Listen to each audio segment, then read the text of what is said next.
Muchas gracias a todos quienes nos acompañan hoy en este nuevo capítulo de los foros Piensa Colombia. Piensa Colombia es un espacio creado desde la empresa privada, con el objetivo de aportar a la construcción de país a través de los sectores productivos de cada región y agregar valor a nuestros recursos con el fin de generar un impacto tangible en todo el territorio nacional. La historia está marcada por momentos decisivos, momentos de cambio y transformación, y sin duda alguna, este es uno de ellos. A lo largo de estos meses en los cuales el mundo entero se prepara para superar una pandemia, son definitivos para cada país, cada región, cada ciudad, el trazar una ruta de crecimiento sólida y competitiva hacia el futuro. Basta mirar las noticias para darse cuenta la compleja situación que atraviesa la economía colombiana, con un crecimiento negativo de casi el 7% en 2020, y si bien para 2021 hay expectativas de reactivación, el hecho de que la pandemia todavía esté rondando sigue actuando como un lastre sobre muchos sectores.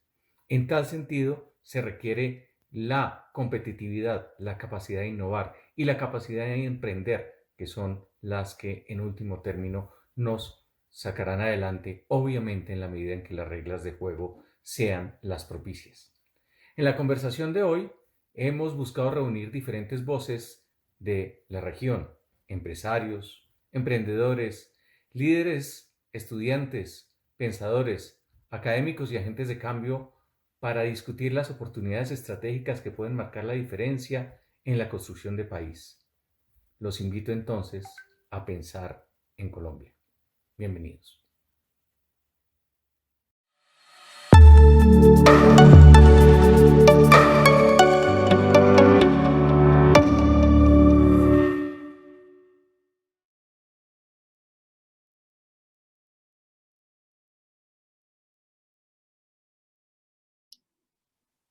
Hola, ¿qué tal amigos? Bienvenidos a este panel de la articulación público-privada de Piensa Colombia 2021. Yo soy Alejandro Guzmán, subdirector de Vanguardia, y he tenido el honor de conducir este panel con unos invitados de lujo. Quiero darle la bienvenida inicialmente a nuestros panelistas. Nos encontramos con Alejandro Mejía, director de Atracción de Inversión y Comercio de la Secretaría de Desarrollo Empresarial de la Gobernación de Boyacá. Alejandro, muy buenos días y bienvenido. Alejandro, buenos días para ti, un saludo muy especial para Piensa Colombia. Agradecido por la invitación, qué bueno que se den estos espacios que nos invitan a reflexionar de Sí. la articulación público-privada, que es tan importante para el desarrollo de las regiones. Un saludo muy especial desde Boyacá. Alejandro, muchísimas gracias. Le doy la bienvenida a Carlos Luna, presidente del Comité Intergremial de Norte Santander. Carlos, bienvenido. Alejandro, muy buenos días, muchas gracias por la invitación y un saludo especial a todos los compañeros de panelistas y qué buena oportunidad de integrarnos en la región nororiental del país en estos temas tan importantes de la alianza público-privada. Muchísimas gracias. Le doy la bienvenida a Oscar Mauricio Rey de Red Call Impact. Oscar, bienvenido. Alejandro, muy buenos días. Muchas gracias por esta invitación. Igualmente un saludo especial a todos mis compañeros panelistas y bueno, que tengamos un muy buen espacio. Así será. Y finalmente, Juan Pablo Remolina, bienvenido, director ejecutivo de ProSantander. Alejandro, muy buenos días y muchas gracias por esta invitación. Estamos a disposición para entrar en materia entonces. Bueno, y aquí con el fondo de la redacción del periódico Vanguardia desde Bucaramanga, arranquemos desde la casa, Juan Pablo. Hay una buena noticia para hablar un poco del trabajo de la articulación público-privada. Hace unos días, en el marco de la Asamblea del Banco Interamericano de Desarrollo, se entregó toda la estructuración de la APP del Río Magdalena. Es una inversión de 1.4 billones que se espera generar más o menos 16.000 empleos en 69 municipios desde Barrancabermeja hasta Barranquilla. Juan Pablo, ¿cómo se recibe esa noticia en la región y cuál es ese trabajo que se hizo para para desarrollar esta articulación que es hacia donde vamos con los invitados de nuestro panel? Sí, sin duda es una gran noticia para Santander y para el país que se tenga la estructuración de este gran anhelo que es poder permitir la navegabilidad del río Magdalena. Vale la pena mencionar que se han hecho unas inversiones muy importantes en la región. Hoy Barrancabermeja cuenta con uno de los puertos internos más modernos de América Latina, que es el puerto Impala. Hoy está a una tasa de utilización de tan solo el 19%, precisamente porque no tiene su vía principal, que es el río, funcionando de manera adecuada. Entonces esto va a generar un gran potencial. Y aquí es muy importante, digamos, la intervención del Banco Interamericano de Desarrollo, sin duda la ANI, que han querido darle toda la rigurosidad que requiere un proyecto de este calibre. Sin embargo, necesitamos más agilidad, necesitamos cronogramas, necesitamos más transparencia, necesitamos ver en dónde está cada una de esas etapas. Y lo digo por lo siguiente, porque el Magdalena Medio no se puede ver simplemente la navegabilidad, hay que ver un sistema intermodal. ¿Y qué tenemos? Por ejemplo, la troncal del Magdalena lleva un año esperando la aprobación del Ministerio de Hacienda. Entonces, cuando debió comenzar en el 2010. Entonces, nosotros necesitamos saber qué es lo que está pasando con cada de los proyectos. Por ejemplo, la vía Yuma. Hoy, para entrar al puerto hay una trocha que es absolutamente vergonzoso, que son 30 kilómetros, ya se entregaron 25, pero los 5 kilómetros para entrar precisamente al puerto es una vía destapada que uno nunca se imaginaría que el transporte de este país, que es absolutamente fundamental, el transporte que sale de la refinería de Ecopetrol, que le genera el 75% del combustible al país, salga por una trocha. Entonces lo que necesitamos es una intervención integral, no simplemente garantizar la navegabilidad, sino precisamente poder sacar adelante ese sistema intermodal que permite una región como el Magdalena Medio. Claro, desde ese punto de vista de la participación del sector privado, Carlos Luna, presidente del Comité Intergremial de Norte de Santander, ¿cuál consideras tú que debe ser esa articulación, ese trabajo que se debe tener con el sector público para poder lograr, por ejemplo, esto? Claramente, pues todo el tema de la interconexión del río Magdalena pues es fundamental para el país, pero entrando ya al punto de reflexiones y trabajo permanente con el sector público y de la mano de lo que ha hecho también Pro Santander, ¿cómo debe ser ese trabajo con el sector público y ya directamente con el gremio del sector privado que ustedes representan, Carlos? Alejandro, yo creo que el trabajo arranca desde la construcción de sus planes de gobierno y obviamente de sus planes de desarrollo. Yo creo que es fundamental, digamos, esa participación, digamos, por lo menos en manifestar no solamente la información, sino las inquietudes que tiene cada sector de manera transversal para los aspirantes a los cargos públicos de gobernadores y de las entidades territoriales de las alcaldías. Entonces, ahí arranca un proceso, digamos, que es fundamental, pero además también que conozca realmente cuáles son las necesidades y digamos, las inquietudes que pueda tener el sector privado para que queden manifestadas en esos planes de desarrollo y que conozcan, porque muchas veces los gobernantes no conocen en detalle qué es lo que necesitan, sino vienen con algo, digamos, preconcebido, y es fundamental que lo puedan trabajar simultáneamente y que se haga claramente, no solamente que queden insertados, sino que sean posibles, digamos, esas acciones que están planteadas en los planes de desarrollo.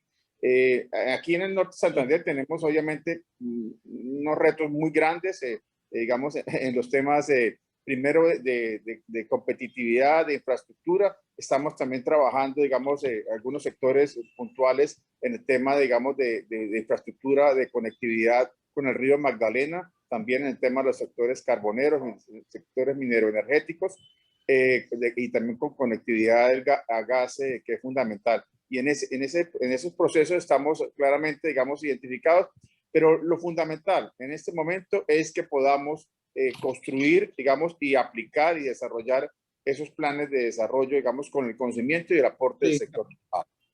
Alejandro Mejía, desde el punto de vista del sector público, ¿Cómo tiene que ser esa articulación desde lo que usted ha visto, desde todo el punto de la atracción e inversión de la Secretaría de Desarrollo de la Gobernación de Boyacá? Porque aquí tenemos la visión del sector privado, pero el sector público, ¿cómo se maneja y cómo se articula para sacar adelante estos proyectos que, desde el caso, hablando de lo del río Magdalena, ha tenido muchos inconvenientes, se ha paralizado, tuvo muchos temas de que estuvo en la mirada de los medios de comunicación también mucho tiempo por unos manejos ahí de inversión? ¿Cómo lo ven ustedes, Alejandro?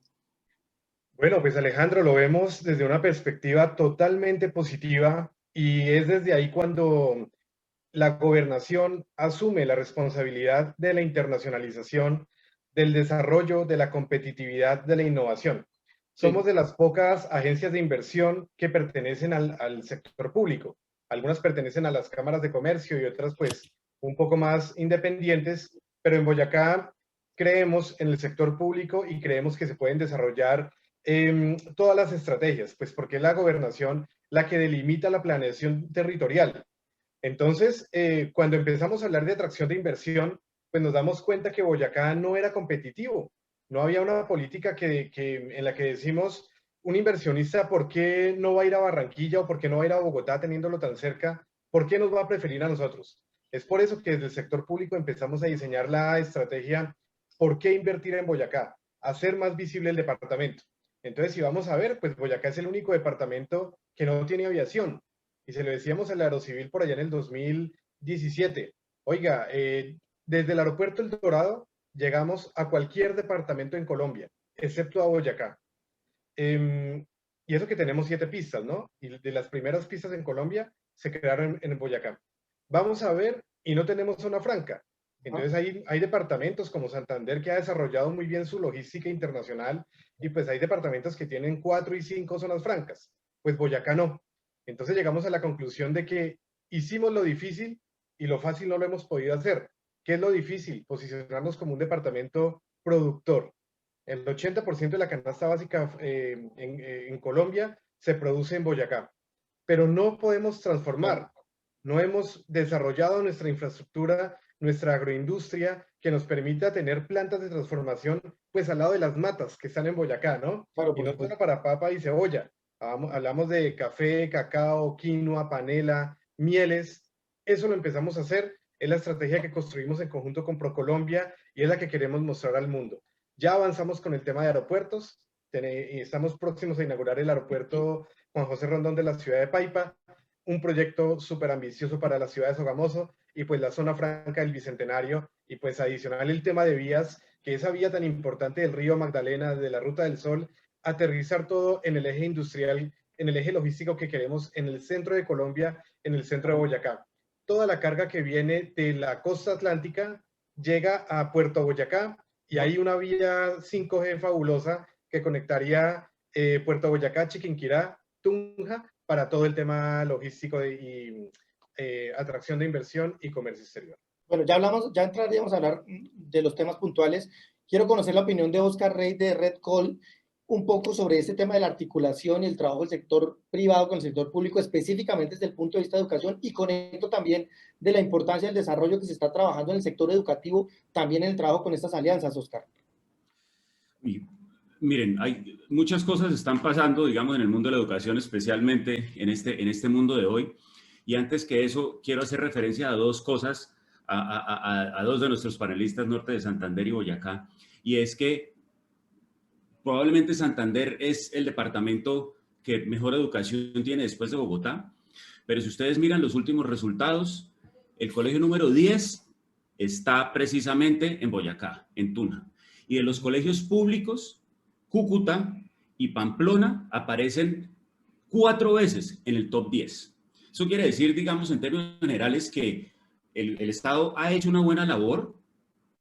Probablemente no todavía salimos, digamos, avantes en pruebas PISA, pero creo que sí se tiene que profundizar en estas alianzas público-privadas de forma tal que nos podamos transferir conocimientos de manera continua y de manera deliberada, especialmente, digamos, la transferencia desde el sector público, desde el sector privado, perdón. Yo creo que las experiencias ganadas en los colegios que tienen currículos internacionales, en los colegios que, digamos, tienen unas estructuras de contratación docente un poco más flexibles que las que, y ahora me refiero a eso, que las del sector público, han hecho que estos resultados se puedan seguir dando. Ahora, el segundo elemento es pues la contratación docente y es, desafortunadamente en el Estado hay muchas barreras para poder tener docentes de calidad entrenados en los sitios en los que ellos quieran estar.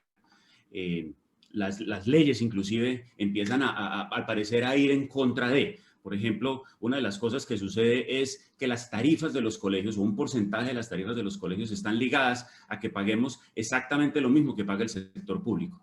Entonces, esto, claro, visto desde el sector público, pues se ve bien, pero para el sector privado no permite que haya más competencia entre los mismos colegios. Entonces, esos son solamente algunos de estos temas que se pueden trabajar cuando nos unimos entre los dos. Los colegios públicos han venido desarrollando, el gobierno nacional ha venido desarrollando unas infraestructuras educativas absolutamente increíbles que si se unen con el sector privado para, por ejemplo, utilizar currículos internacionales con seguridad, los resultados, pruebas saber, acceso a la universidad y ranking en pruebas PISA van a ir hacia arriba. Desde ese punto de vista, Oscar, y conecto para la siguiente, hablar un poquito de la siguiente temática, el tema del emprendimiento. Siempre se habla desde el colegio, hay que enseñarle a los niños y luego a los adolescentes a pensar en el emprendimiento, que es lo que al final se refleja en el crecimiento de una región. Tengo el índice de competitividad de Santander del año pasado y estamos de cuarto frente a la que estuvimos el antepasado, que estuvimos de quintos. Entonces, hay algo fundamental en el tema del emprendimiento y es cómo se está trabajando eso para enseñarle a los niños que al final no salgan a emplearse, sino a crear su empresa desde pequeños, que representa al final entonces estas microempresas y lo que está hablando también Alejandro Mejía en Boyacá, el crecimiento de los sectores productivos. Lineamientos desde el gobierno central no existen frente a emprendimiento, entonces digamos que al final del ejercicio es una vocación de cada institución educativa por digamos, meterlo dentro de su currículo. Pero más allá de si lo deciden o no, una de las cosas que tenemos que trabajar los colegios es la resiliencia, la capacidad de equivocarse y levantarse. Algunos colegios lo llaman el fracaso productivo y es, oiga, yo lo tengo que enfrentar, digamos, a algo que le va a costar trabajo, que de pronto la primera falla, pero que sea capaz de volverse a levantar y de echarlo hacia adelante. Y eso pegado, digamos, que con un cambio cultural, y es que aquí en Colombia pareciera que fracasar es castigado. Entonces claro, usted ya fracasó, hey, olvídese, ya no lo hizo, ya usted no lo va a hacer. Mientras que en otros países mucho más desarrollados se espera que los emprendedores fracasen porque es a través de ese fracaso que ellos ganan experiencia para no equivocarse en el futuro. Es el orgullo, lo que pasó con grandes empresas de unicornio, como lo tiene Amazon, Rappi y todas estas compañías. Juan Pablo Remolina de ProSantander, ¿cuál sería ese sector fundamental que hay que fortalecer en Santander? En el índice de competitividad, claramente infraestructura sale muy bien rankeado, tiene 13 puntos. Yo tengo aquí el informe, lo estoy tomando de referencia. ¿Cuál serían esos sectores que habría que fortalecer? Obviamente, claro, estamos hablando de la línea productiva de petróleo y gas, que pues la conocemos fuertemente en la región, pero desde el punto de vista de ustedes, ¿cuáles consideran que es ese sector que hay que darle un gran impulso y un auge en la región?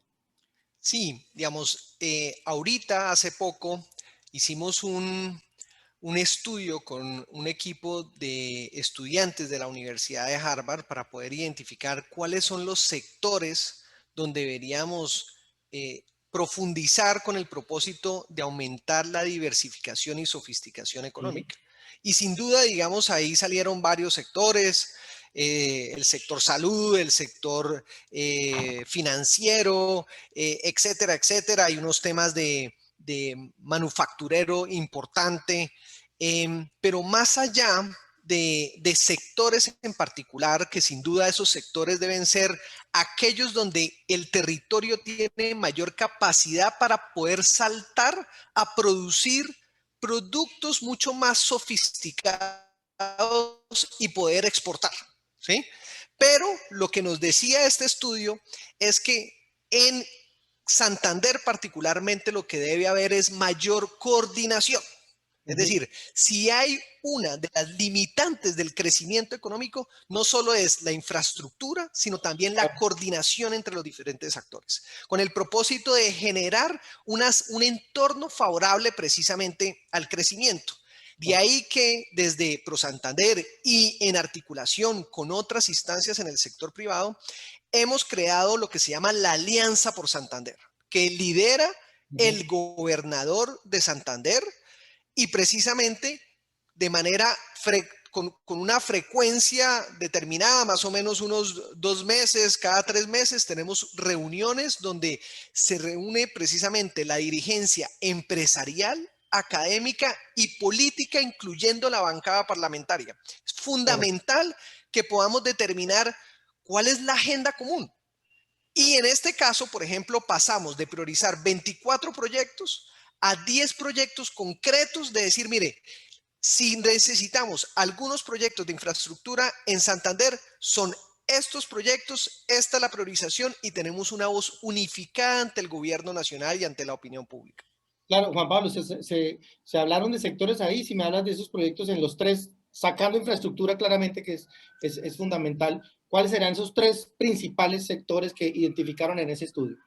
Sí, en la Alianza por Santander no está necesariamente, digamos, está determinada para infraestructura, ¿sí? Ok, de acuerdo. Pero en el estudio, ¿sí? Se hablaban precisamente de sectores manufactureros, de cómo también aprovechar las potencialidades del sector hidrocarburos, por ejemplo, en la industria química, cómo aprovechar mucho más eso, digamos, y evidentemente pues son propuestas, ¿sí? Que el sector productivo, particularmente actores como la Cámara de Comercio, que tienen un foco sobre todo en el desarrollo empresarial, pues deben tomarlos para decir, bueno, a cuáles apostarle, pero repito, yo creo que es muy importante es cómo nos coordinamos para generar un entorno favorable para que los diferentes dimensiones del desarrollo, como lo decía, por ejemplo, Oscar, el tema de educación, absolutamente fundamental en ese propósito. Claro, y aquí es importante, Juan Pablo, destacar que en la Alianza por Santander la lidera el gobernador de Santander. Entonces, ahí ya se está trabajando en la articulación de lo que estamos hablando en este panel, de la articulación público-privada. Carlos, el índice de competitividad del norte de Santander el año pasado estuvo en posición número 14 y el año antepasado, perdón, 2019 en posición 14, 2020 en posición 15. ¿Cuáles también esos sectores y esa identificación que han tenido ustedes para fortalecer la región y trabajar este desarrollo en alianzas con el sector público, perdón? Sí, Alejandro, yo creo que como igual que en Santander y muchas otras regiones y en Boyacá, el tema de infraestructura es un tema fundamental, la conectividad. Nosotros estamos al otro lado de la cordillera, alejados de los grandes mercados. Nuestra gran posibilidad que era Venezuela, pues sabemos obviamente, unido primero al tema del COVID y al tema histórico, digamos, de esos problemas diplomáticos y políticos que nos afectan realmente mucho. Estamos trabajando, está el tema de la doble calzada Pamplona, Bucaramanga, en eso se ha ido avanzando, el mejoramiento de la vía Ocaña, la conectividad al río Magdalena, digamos, en términos generales se está avanzando y vamos a quedar en mejores condiciones, digamos, en los próximos años. Pero lo que corresponde en el trabajo con los actores, los sectores productivos, aquí hay dos sectores claramente identificados que tienen posibilidad de generar, digamos, una reactivación económica y generación de empleo. De pronto, en esta primera etapa no son sectores sofisticados sino históricos, pero es que, digamos, los grandes retos de la región en el tema de informalidad y desempleo, pues independientemente de los problemas del último año que afectaron a todo el país y a todas las regiones, nosotros tenemos obviamente unos grandes problemas en ese sentido. Entonces, el sector moda y el sector, digamos, el sector moda con el calzado y la manufactura de jeans. Ahí hay grandes posibilidades, hay una capacidad instalada histórica y posibilidades digamos, de ser muy competitivos en precios. Lo que se trata, obviamente, es de incorporarlos a la formalidad y, obviamente, en unos estándares de calidad que se trató de hacer. En un momento se llamó un proceso como un proyecto por darle un nombre, pero no tiene nada que ver con su palabra final, Cúcuta Ciudad Maquila. Obviamente no se trata de maquila en el sentido de explotación, sino un tema de tercerización, de encadenamiento productivo, pero digamos, los mismos empresarios formales e informales la llamaban como una maquila y por eso, digamos, para identificarse con lo que ellos planteaban, pues lo tomamos así. Pero independientemente del nombre, esos dos sectores son fundamentales y el sector minero energético, el sector carbonero, los coquizadores generan un gran valor agregado y jalonan el PIB del departamento y ahí también hay grandes posibilidades. Yo hablaría en esos tres temas: infraestructura, sector minero energético, carbón y sector obviamente de generación de empleo con el sector moda. Carlos, no lo puedo dejar pasar para conocer su opinión sobre, en días recientes publicamos unas informaciones acá en Vanguardia sobre la importancia que va a tener ya el nuevo estatuto migratorio y el aporte que van a tener los migrantes al sector productivo. ¿Cómo interpretan ustedes eso desde la frontera y cómo están viendo esa proyección que puede tener ya una regularización con el estatuto y el aporte que pueden tener los migrantes al crecimiento productivo de la región? No, nosotros siempre hemos creído y somos convencidos de que el tema de la migración primero llegó para quedarse, independientemente de los fenómenos políticos que pasen en Venezuela. Segundo, históricamente la humanidad ha reconocido que las migraciones generan un valor agregado en los temas culturales, sociales y económicos, y así es. Por eso nosotros desde un principio le hemos pedido desde el año 2015 una real caracterización, un conocimiento de su población y no un censo. Yo creo que lo del estatuto regulatorio era un tema que estaba, digamos, en mora de hacerlo, es el reconocimiento internacional y nacional, digamos, de lo que necesitamos hacer y lo que debimos haber hecho hace rato. Pero eso pasa obviamente por una real caracterización para que queden incluidos económica y laboralmente. Y además, en las regiones fronterizas, que somos el primer escudo, digamos, de recibo, pues también de qué forma, con qué recursos se va a hacer, y es fundamental. El tema de la frontera cerrada es un tema que nos afecta mucho y obviamente es importante que esos migrantes lleguen de manera legal por los puentes y no por las trochas que está haciendo en este momento. Por supuesto. Alejandro Mejía, el caso fundamental del tema del café, que es lo que ustedes están, o del tema que vamos a trabajar, ¿cómo están desarrollando y potencializando esta mesa sectorial de la que usted preside para enfocarla ya a aportar la productividad? También tengo el dato de Boyacá. Tenemos que en el 2019 ocupó la posición número 9 y en el 2020 se mantuvo en el índice departamental de competitividad. Quiere decir que pues está estable, pero se le está apostando al desarrollo de la región, que hay más datos aquí del índice departamental de competitividad. ¿Cómo lo ven desde el sector cafetero? Bueno, Alejandro, pues realmente Boyacá no se destaca por la cantidad de café. Aportamos con el 2% a la producción nacional, pero hemos empezado un trabajo muy importante, obviamente con la Federación Nacional de Cafeteros, con los gremios municipales, y es trabajar en tres áreas fundamentales: la calidad, la capacidad de producción y la comercialización. Sí. Entonces, para la calidad, pues recurrimos a lo que para mí es la meca del café. Firmamos una alianza con la alcaldía de Chinchina Caldas y hemos llevado ya 120 cafeteros a que se capaciten allí en Cenicafé. Pues Cenicafé es el Centro Nacional del Aprendizaje del Café, a la Escuela de Calidad del Café del SENA, a la Fundación Manuel Mejía Vallejo. Allí encontramos también La Meseta, que es la segunda exportadora de café. Y son 2 semanas en las que el cafetero tiene una, digamos, tiene una, como le decimos con ellos, cambiar el chip de lo que es la producción de café. Se le enseña cuál es el negocio real del café, cómo producir café de especialidad superiores, cómo llegar a 86, 87 puntos de la calificación en la tasa, y pues eso se traduce en la capacidad de producción. Cómo ellos pueden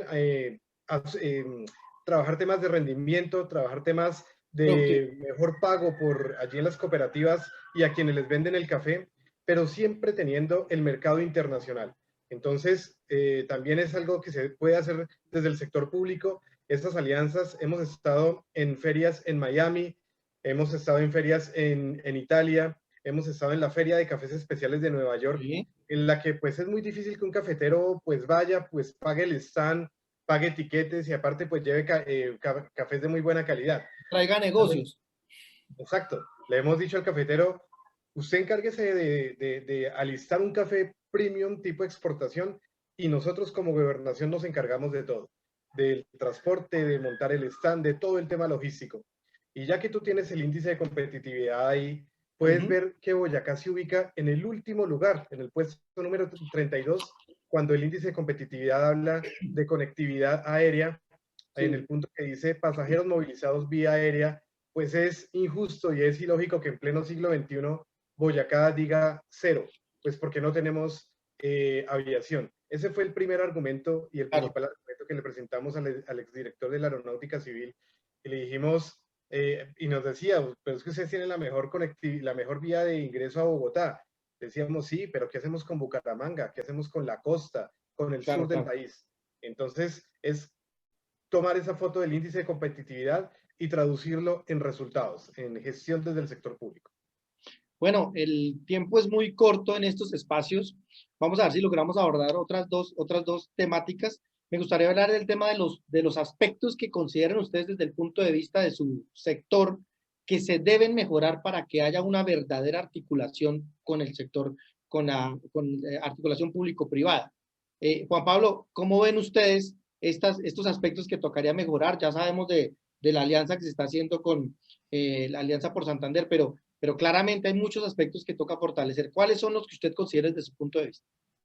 Sí, yo pienso que ahí hay varios factores y es primero reconocer que el crecimiento económico es absolutamente complejo y eso hay, y para poder identificar y resolver cuellos de botella, un sector en particular va a fracasar si no lo hace de manera articulada. Es decir, si queremos un crecimiento sostenible, necesariamente se requiere un esfuerzo coordinado a lo que algunos teóricos llaman impacto colectivo.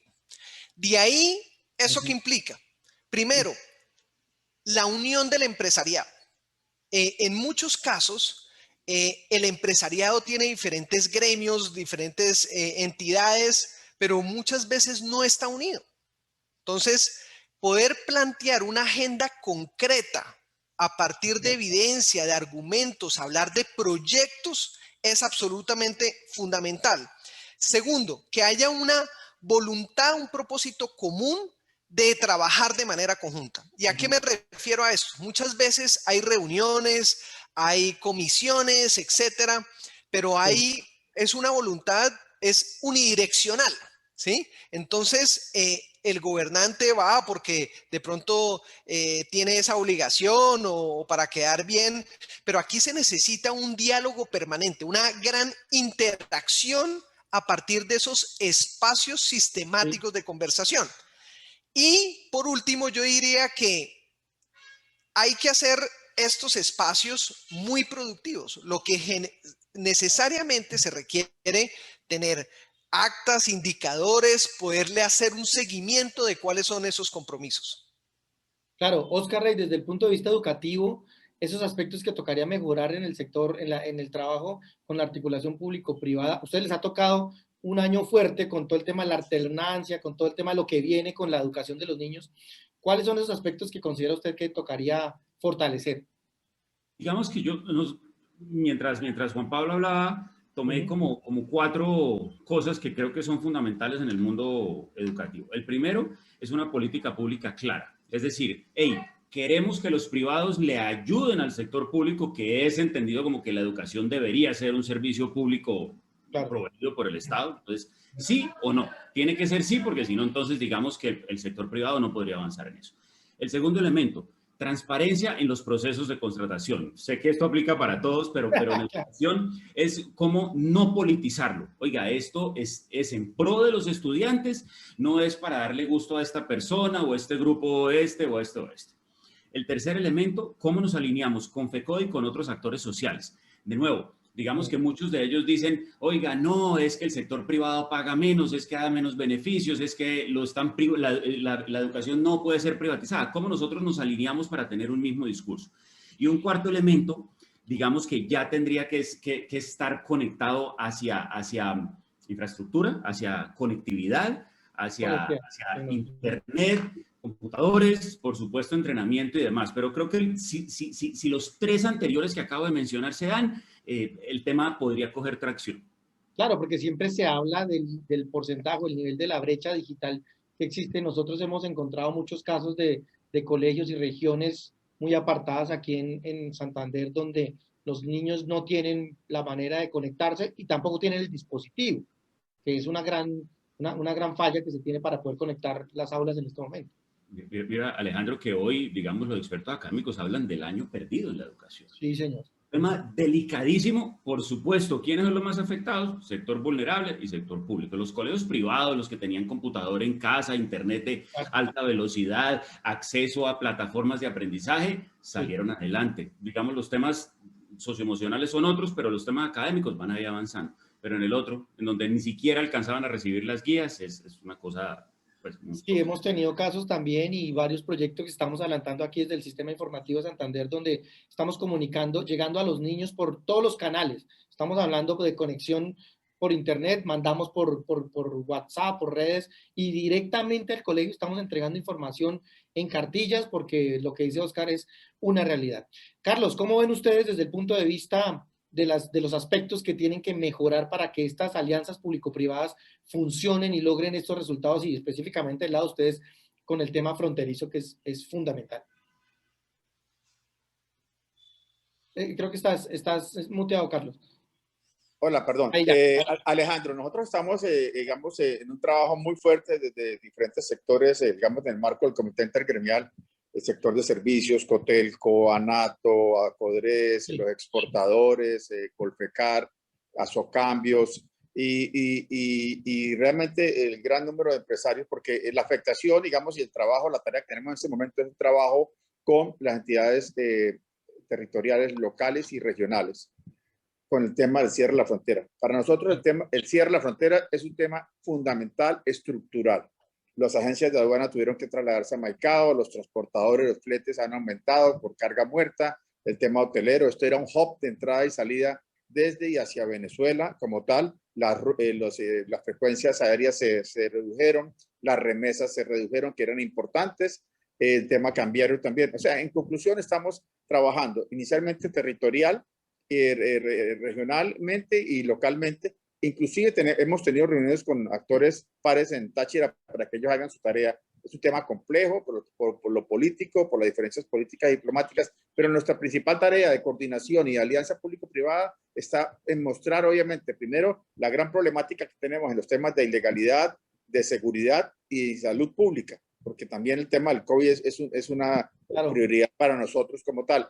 Y en ese sentido, esa es nuestra mayor prioridad, demostrar, digamos, de qué forma, de manera gradual, segura, podemos recuperar, digamos, esa reactivación económica que nos ha generado la frontera y que es una realidad. El mercado de Venezuela está ahí, demanda, y nosotros históricamente lo hemos atendido y tenemos que atenderlo de manera legal, exportando, ayudando con cifras de exportación al país. Y no que lo hagan únicamente por la frontera en Maicao, que lo están haciendo cuando Cúcuta es la frontera más cercana del centro del país y obviamente la que tiene mejor infraestructura. Claro, era el primer socio comercial y la relación natural que se tenía directamente con Venezuela. Alejandro, usted le tocó representar al sector público. ¿Cuáles son esas recomendaciones de todo lo que ha escuchado aquí de los gremios y el sector educativo en las regiones? ¿Cómo lo ven ustedes? Pues Alejandro, el tema es real y es necesario, es urgente que haya una articulación. Existen los famosos CUE, ¿no? Sí. Comité, Universidad, Empresa, Estado, pero ¿qué es lo importante y qué hemos hecho en el departamento? Definir cuáles son las debilidades del sector empresarial y a qué se le quiere apostar. Por ejemplo, nosotros tenemos un sector agroindustrial y un sector metalmecánico muy fuertes, pero que en un momento quedaron congelados y pues ahora con pandemia toca ayudarlos, pero es el empresario el que tiene el conocimiento, el que tiene la estructura y el que tiene esa visión pues empresarial, y es desde el sector público donde se puede ayudar.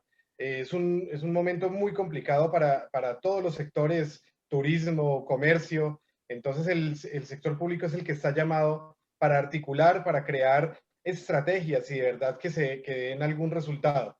Digamos, esos resultados que hemos venido teniendo en el departamento, en la gobernación anterior, en la actual, pues es gracias a eso, a esa articulación con el sector cafetero, el sector panelero, que ahorita tiene tantas complejidades, pero sí, es con ellos que se arma la hoja de ruta, pues para salir adelante y visionar un Boyacá diferente como lo queremos.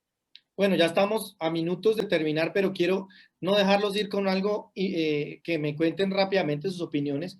Uno de los pilares del índice departamental de productividad está el ecosistema innovador y se habla de la innovación y la dinámica empresarial. ¿Cuáles son las líneas de innovación que consideran ustedes que deben trabajar directamente desde su sector? Si nos toca una respuesta rápida porque el tiempo ya nos está acosando. Entonces, si quieren, arranquemos de atrás hacia adelante en este momento. Alejandro Mejía, cuéntanos. El ecosistema empresarial, la innovación y la dinámica empresarial.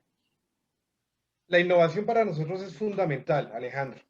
Y la estamos trabajando de tal manera que el sector metalmecánico, que es conocido en Colombia, autopartes, fundición y microfundición, queremos desarrollar una innovación estratégica y llevarlo, mejor dicho, a que sea proveedor de la industria aérea y naval. Ya empezamos esas labores, trajimos expertos americanos, trajimos a Airbus, a Boeing, y aplicar la innovación en ese sector, que es uno de los que más jalona empleo y desarrollo en el departamento de Boyacá. Oscar Rey, en el sector educativo. Currículo, estar insertado en el currículo conectado con la vida real. Entonces, ¿qué empiezan a ver los niños desde primaria y cómo terminan en actividades como, por ejemplo, esto lo hemos hecho con Shark Tank Colombia? Estudiantes haciendo un pitch de negocios, estando aún en colegio frente a expertos, que después los estudiantes se puedan ir a la educación superior con esas ideas y cómo la van enriqueciendo. Claro, excelente. Y que los estudiantes sepan cómo hacer un pitch. Eso es fundamental. Carlos Luna, desde el sector en Cúcuta.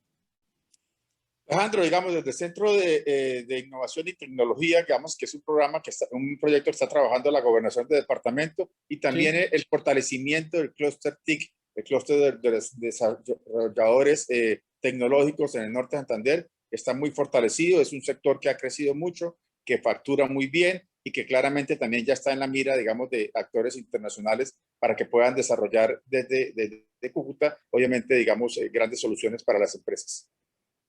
Y finalmente, Juan Pablo, desde Pro Santander, el tema de innovación y dinámica empresarial. Sí, ahí es muy importante mejorar el entorno de los negocios, es muy importante que hayan trámites ágiles para la realización, para poder abrir una empresa, hacer un proceso contractual, etcétera. 2, sin duda, la unión de los clústeres.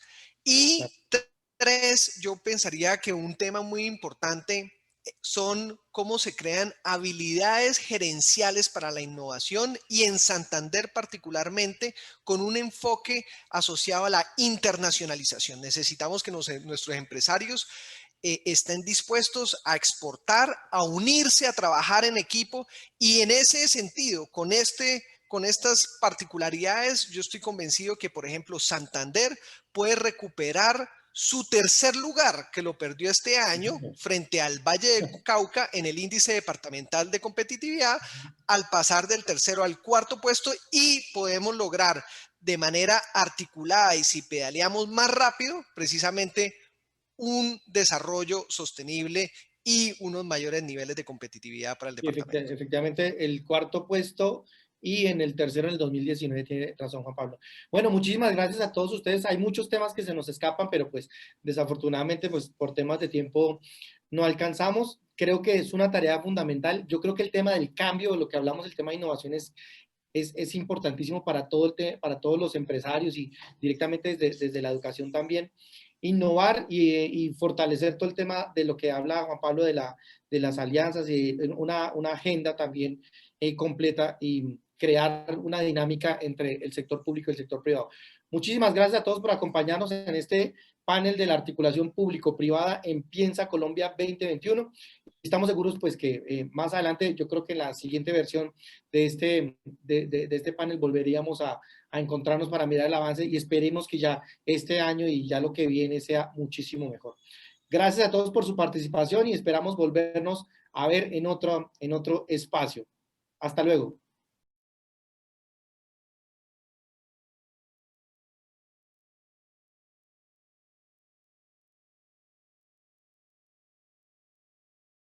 Bueno, continuamos aquí en este espacio de Piensa Colombia 2021, hablando de la región nororiente y de estos retos que tienen hoy los empresarios frente a esta realidad que nos ha dejado la pandemia y que, bueno, creo que nos ha tocado a todos. Y precisamente en este espacio vamos a hablar del rol del sector empresarial en el crecimiento regional.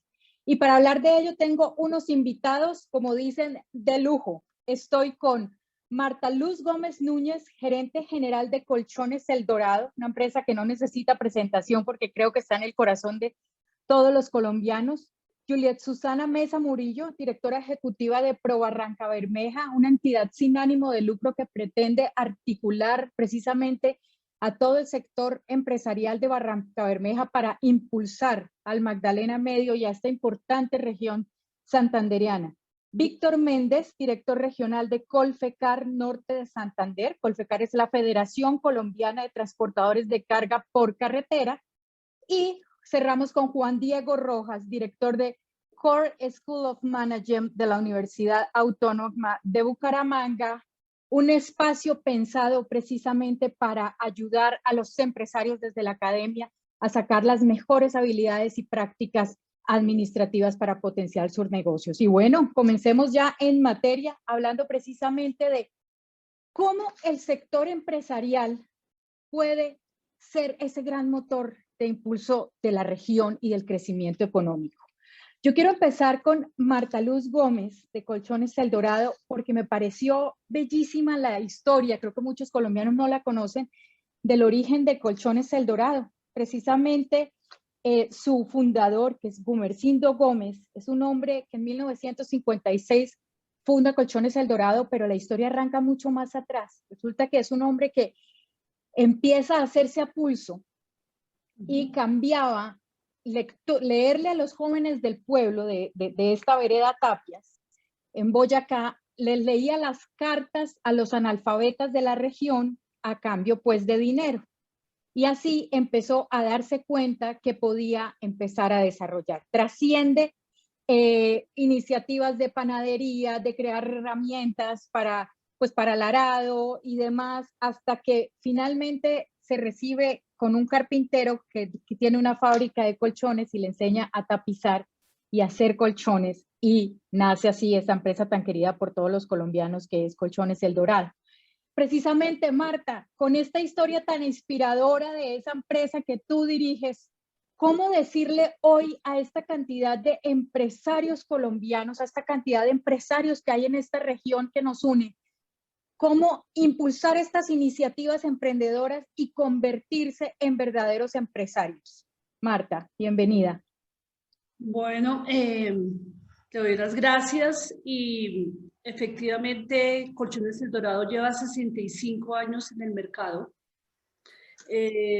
Fue fundada por mi padre y digamos, él siendo, digamos, creo que estudió hasta tercero de primaria, o sea que totalmente, digamos, sin el conocimiento necesario, pero sí con el emprendimiento grande, o sea, como decimos nosotros, la berraquera, de salir adelante, de que es querer ser diferente, o sea, a lo que tradicionalmente o sea, el mundo lo lleva a uno que no, o sea, que si no tiene, digamos, los medios económicos no puede salir adelante.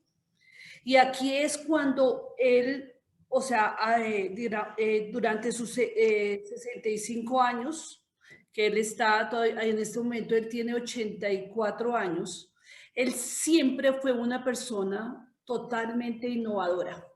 Por eso siempre él estaba mirando, o sea, cómo hacer las cosas diferentes. Entonces, ahí, digamos, por decir algo, nosotros íbamos a un hotel, digamos, en otro país, y lo que hacíamos primero era abrir el colchón, o sea, abrirlo para saber cómo estaba hecho el colchón. O sea, siempre tiene que renovarse, tiene que estar, digamos, actualizándose, y uno tampoco puede trabajar, digamos, solo. Uno tiene que trabajar con su equipo de trabajo, tiene que trabajar, digamos, también saliendo, mirando, actualizándose, capacitándose, porque así como llegó que estudió hasta tercero de primaria, pues mi papá siempre estuvo normalmente, digamos, estudiando, mirando, haciendo cursos, digamos, diplomados, asistiendo, digamos, a las universidades. O sea, que uno nunca puede dejar de ser niño. O sea, el hecho, digamos, Eso. de estar, o sea, tiene que estar actualizándose, conociendo, o sea, porque uno no puede estancarse. O sea, normalmente uno a veces deja de ser niño y deja de aprender. Y no, uno normalmente aquí es necesario, digamos, hacer un intercambio, digamos, de conocimiento, no solamente con la parte interna de la empresa, sino también por fuera. Marta, precisamente en este espacio donde este año de pandemia obligó a tantas empresas a transformarse, como tú mencionabas ahorita, a través de la virtualidad, en una empresa como la de ustedes, como Colchones, ¿qué lección transformadora les dejó a ustedes este año de aprendizajes? Yo pienso que son varios. Primero, que uno no puede pensar mucho, digamos, quedarse bloqueado, ser negativo, lamentarse, que uno tiene que trabajar en equipo, o sea, y escuchar a la gente y rápido, digamos, actuar para poder salir adelante. Pero no solamente es con una innovación cerrada, o sea, solamente la empresa. Uno tiene que abrirse y tiene que tener una cooperación con otras organizaciones o emprendedores o startups, que simplemente combinar el conocimiento interno con el conocimiento externo para poder desarrollar proyectos que digamos que generen valor al interior de las organizaciones. O sea, uno ya no puede, o sea, quedarse en un caparazón o simplemente lo que yo pienso, lo que yo quiero, lo que yo siento, no, sino que uno tiene que abrirse y tiene que actualizarse también en cuanto a tecnologías. Entonces, o sea, tantos, digamos, tecnologías que hay nuevas, como ejemplo la inteligencia artificial, donde uno no puede ya procesar la información como estaba acostumbrado mecánicamente, sino que uno tiene que simplemente acelerar, digamos, poder analizar bien esa información, que ya no lo hace la parte operativa, sino que simplemente que la inteligencia artificial le ayude a uno a tener información para poder tomar nuevas estrategias y poderse cambiar al nuevo mundo en que estamos. Entonces, hay que, o sea, implementar todo tipo de tecnologías, mejorar el servicio, o sea, ya nuestros clientes no son los mismos de antes. Entonces, nosotros simplemente lo que hicimos también fue movernos muchísimo en la pandemia y de la crisis sale, o sea, y eso ha pasado en todas las guerras que ha pasado, digamos, en Europa y todo eso, que de la crisis sale más bien, al contrario, nuevas oportunidades. Oportunidades. Seguir haciendo lo de siempre. Uno tiene que, o sea, definitivamente moverse, o sea, ya no es un círculo cerrado lo que yo digo, lo que yo pienso, lo que yo quiero, no, sino simplemente hay que abrirse, o sea, y poder y poner en marcha esas estrategias rápidamente, porque este mundo cambió y si no cambiamos nosotros, nos cambian a nosotros. Entonces, así es.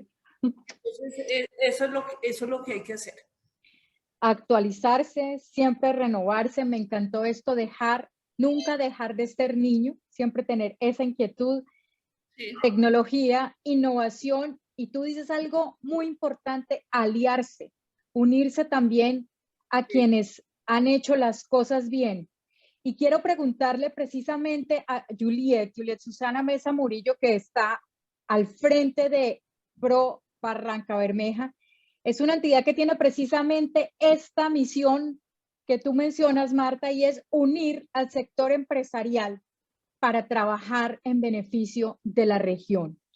Juliet, ¿cómo ha sido esa experiencia o cómo uno une al empresariado para sacar iniciativas cuando muchas veces cada empresario lo que busca es pues su interés particular o cómo lograr ver ese fin más allá del interés particular para lograr articularlos a través de, por ejemplo, Pro Barranca Bermeja? Juliet. Vale, Diana, muchísimas gracias. Un saludo especial a todos los que nos ven en este momento y por supuesto a mis panelistas compañeros. Esa es una pregunta muy interesante realmente porque efectivamente es así. Al principio, en la creación de ProBarrancabermeja, que es una entidad creada por empresarios que hoy día hacen parte de más de 50 empresas de Barrancabermeja trabajando por un fin común, era lo que se cuestionaba y se veía como un gran reto. Por eso lo más importante al inicio fue generar esa confianza y esto se debe básicamente como por los resultados o más bien por lo que ha vivido la ciudad y el territorio, la región. Es decir, si bien ustedes saben, pues el Magdalena Medio, Barrancabermeja ha venido golpeada por distintas situaciones y por tantos golpes y golpes y golpes fue cuando los empresarios dijeron, venga, no más. O sea, tenemos que hacer algo diferente, si queremos algo diferente. Y una de las salidas y las soluciones es unirnos, porque realmente unidos es que se logran mejores y más resultados. Entonces es ahí como cuando ceden un poquito de dejar de priorizar sus intereses particulares por pensar en el bien común, por pensar en el desarrollo de la ciudad, por pensar en el desarrollo de la región. Entonces, efectivamente, nosotros desde ProBarrancabermeja es uno de nuestros pilares fundamentales. Nosotros trabajamos por el bien de la ciudad, por el bienestar, por la prosperidad del territorio y nuestros empresarios, los que hacen parte de la organización, lo tienen súper, súper presente. Hay como una creencia frente a los santanderianos, y es, yo soy santanderiana también, y es que a los santanderianos no nos gusta unirnos y que somos súper individualistas y cada uno por su lado. ¿Cómo lo has sentido tú? ¿Ese es verdaderamente un reto del empresariado regional? Diana, por supuesto, y ya que lo mencionas, o sea, esto es histórico. Muchas oportunidades en el departamento se han dejado de ganar por la falta de asociatividad. Hoy día se ve un poco, yo creo que como lo mencionaba Marta Luz, nosotros estamos cambiando y nos toca cambiar, o sea, nos toca porque si no nos cambian. Entonces, precisamente la dinámica del mercado nos ha llevado a ver de que en la asociatividad está la solución. Entonces, precisamente en este mundo tan cambiante, pues los empresarios se han dado cuenta por resultados de otras regiones, por resultados en el mundo, de que la asociatividad es el camino. Claro que ha sido un reto, o sea, no ha sido fácil y precisamente porque siempre, así no queramos, el interés particular tiende a prevalecer sobre ese interés público, ese interés, sí, pues común, y siempre está el como que, bueno, ¿y yo qué gano ahí?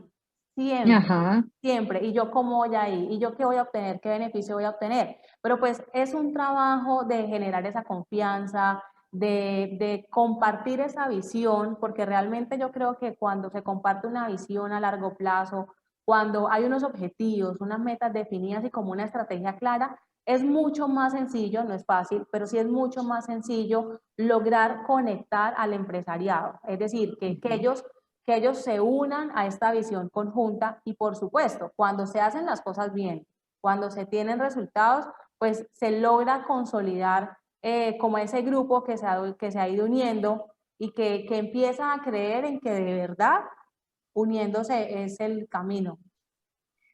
Así es, sí. Y en este juego o en esta articulación, Juliet, la academia, ¿qué papel juega?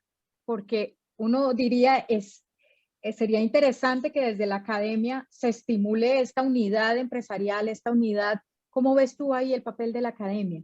No, Diana, la verdad que la academia es un actor fundamental para el desarrollo de las regiones, para el crecimiento empresarial. Incluso parte del crecimiento de una región influye en que haya esa articulación, academia, sector privado y sector público. Y de hecho, para todos los procesos, por lo menos acá en nuestra región, Barrancabermeja y el Magdalena Medio, trabajamos muy de la mano porque algo que nosotros también como organización tenemos presente es que todos tenemos que estar mirando para el mismo lado si queremos obtener resultados. Entonces, sabemos que si a la ciudad le va bien, al sector empresarial le va a ir bien y que todos nos tenemos que sumar a la causa. Nosotros trabajamos muy de la mano con la academia nos aporta conocimientos en temas de innovación, como ahorita lo hablaron al principio, de desarrollo tecnológico, incluso en la parte organizacional de las compañías, cuando son las pequeñas y medianas empresas.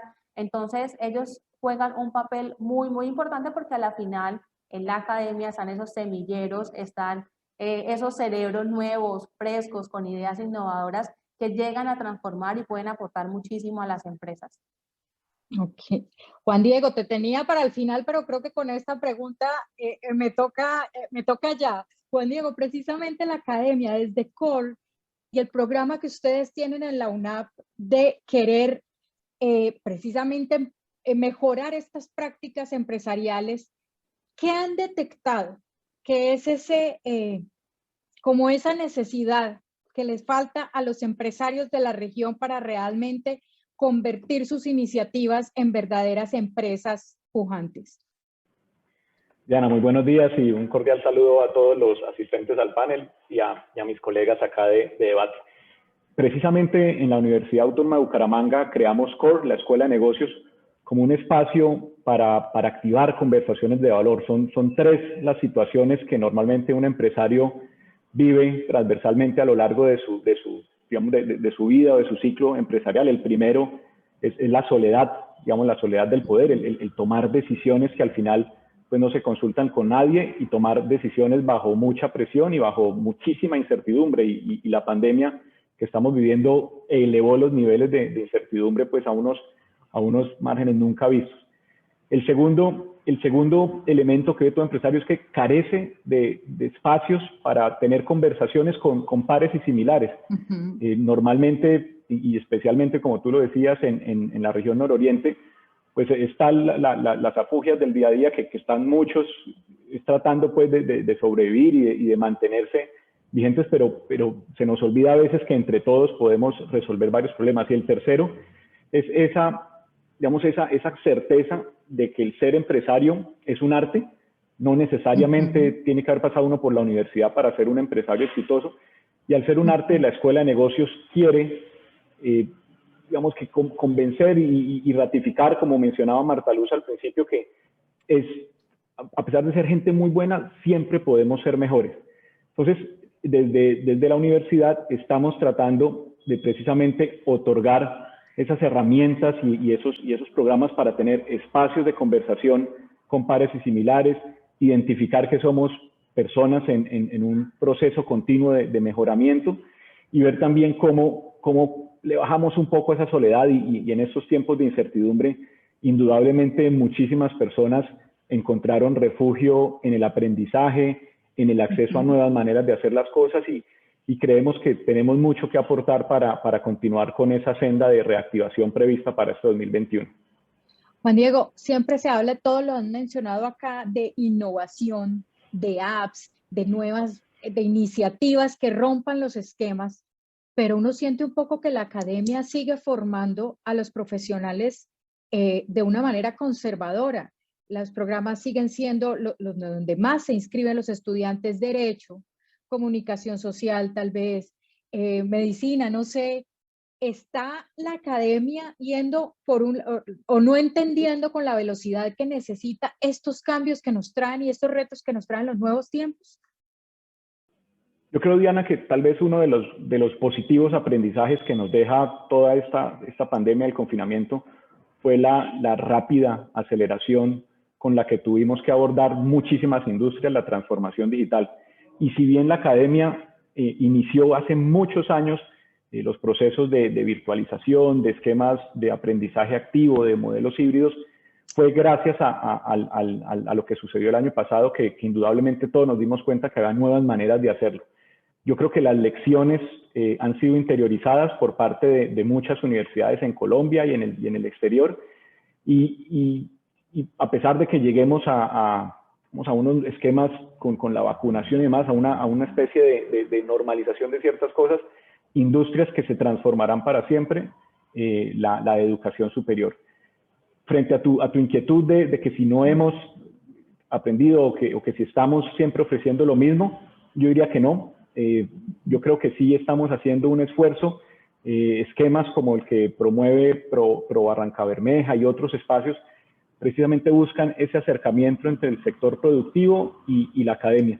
Y en la medida en que ese acercamiento logre generar pues nuevas ideas y nuevas maneras de hacer las cosas, también surgirán nuevos productos, nuevos programas, pero sobre todo nuevas alternativas para lograr que en la industria, en el sector productivo, en el sector servicios, se tengan los profesionales, técnicos y colaboradores que los retos del futuro demandan.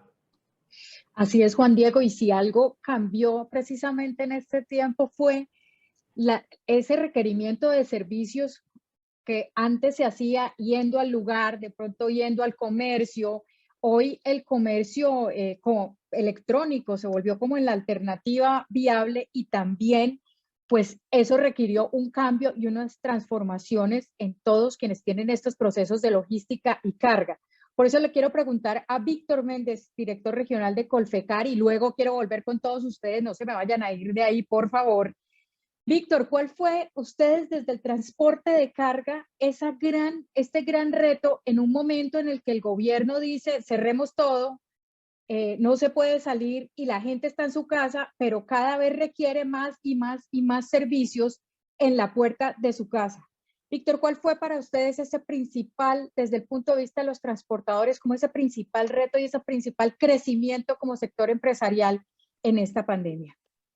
Bueno, muchas gracias para ti y para todos los panelistas. Pues primero quiero resaltar lo que lo hago en todos los paneles, y si usted me lo permite, esa fuerza que tuvo el sector de transporte de carga, los transportadores, los conductores como tal, que desde el primer día de la pandemia se dedicaron a abastecer el país, como tú lo dices, pensando simplemente en cumplir un compromiso. Sí, la dinámica cambió, digamos que aunque ya el gremio estaba muy sistematizado, pues nos tuvimos que acoplar a las nuevas formas electrónicas de hacer un requerimiento de prestación de servicios a través de la virtualidad, lo mismo adecuar la virtualidad en los puertos, adecuar la virtualidad también en las zonas de carga, pero esto nos permitió avanzar bastante y lograr tener un sector hoy en día, aunque está difícilmente golpeado por tantas cosas, con una esperanza de que se volvió más competitivo, que se reinventó y que innovó en muchas formas de prestar su servicio de carga. Especialmente nosotros, que somos de Cúcuta, del norte de Santander, quiero resaltar, digamos, esa posición geográfica que tenemos nosotros, y que somos una región que no tenemos sino 3 productos que teníamos que sacar a nuestro mercado, que es el carbón, la arcilla y algunos derivados de la palma. Esta pandemia nos enseñó a que debíamos, uno, pues con el mercado natural que teníamos, que era Venezuela, que se cerró pues por lo que todos conocemos, pero con una desventaja muy grande, que en el departamento de La Guajira sí está abierta la frontera con Venezuela.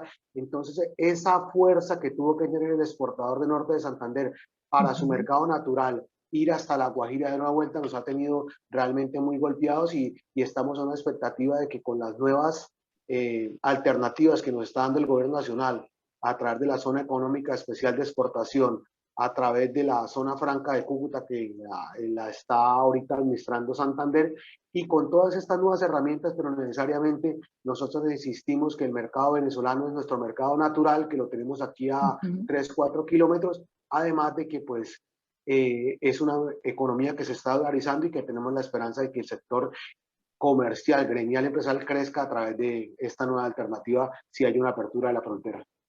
Víctor, ¿cómo es la realidad hoy en el transporte en la frontera? ¿Están cerrados, como tú mencionas, todos los pasos? ¿Solo se puede por La Guajira? ¿Cómo es eso que los demás colombianos tal vez desconocemos? Sí, yo te agradezco mucho que me permitas hacer esa claridad. La frontera con Venezuela comercial, estoy hablando del intercambio comercial, por Venezuela, por Paraguachón, Guarero, La Guajira no está cerrada. De hecho, ha venido en un aumento significativo y dando una buena alternativa. Yo pues tengo que recordar esos tiempos en que éramos la frontera más dinámica de América, y que lamentablemente por este problema de cierre de frontera por el lado venezolano, porque también quiero hacer claridad que después de lo que hubo el concierto, pues la parte de Venezuela instaló unos contenedores que están en los puentes internacionales, pero que toda esta legalidad se transfirió a la ilegalidad. Hoy vemos con mucha tristeza y preocupación que todo se está llevando a través de los pasos ilegales, y que lo que queremos es mandar pues un mensaje, de hecho lo estamos haciendo con nuestros pares de Venezuela, que nos dicen todos los días, el sector transporte, aduana, turismo, los gremios de allá, que están esperando esa surtir su país como lo hacíamos desde el sector avícola, desde Santander, desde el tema de verduras y todo lo que lo hacíamos del norte de Santander, poder tener esa próxima esperanza de que se abran y se retiren esos pasos que están ahorita, por decir algo, cerrados, y poder empezar esa dinámica que va necesariamente a reactivar nuestra región. No puede haber una zona económica especial de exportación, una zona franca, si tenemos nuestro mercado natural, que es el venezolano, cerrado, y esa es la indicación que estamos haciendo y que hemos con cifras demostrado que se activaría muchísimo la región. ¿De quién depende esa decisión? ¿Únicamente del gobierno colombiano o también tiene que ser del gobierno venezolano que actúe frente a estas peticiones? No, es claro que la frontera la tiene cerrada Venezuela. Estoy hablando de la frontera comercial. Sí, La tiene cerrada sí. Venezuela porque están esos containers en los puentes internacionales. Es muy claro que por el departamento de La Guajira las autoridades se reconocen. Estoy hablando de las autoridades aduaneras, estoy hablando del INVIMA, del ICA, de todas las autoridades que en algún momento tienen que ver una operación de comercio exterior. Yo recuerdo mucho que de Santander nos llegaban los pollitos bebés y los exportábamos a Venezuela. Nos llegaba la carne, nos llegaba eso. Eso es lo que queremos llamar la atención. No es posible que un puente internacional tan grande y que se visualizó tanto como el puente internacional de tienditas se haya quedado solamente a una atención a migrantes. Entendemos el problema de la migración, lo compartimos, y sé que el gobierno de Colombia ha sido generoso en el tema de la migración. Ahorita con el nuevo estatuto de migrantes lo compartimos, pero necesariamente hay que activar la región, y esperamos que ese puente que se diseñó para atender esta gran fuerza y de volver a hacer la frontera dinámica, se pueda en un corto plazo tener nuevamente esos pasos internacionales abiertos y poder prestar el servicio de transporte de carga y de exportaciones al hermano país.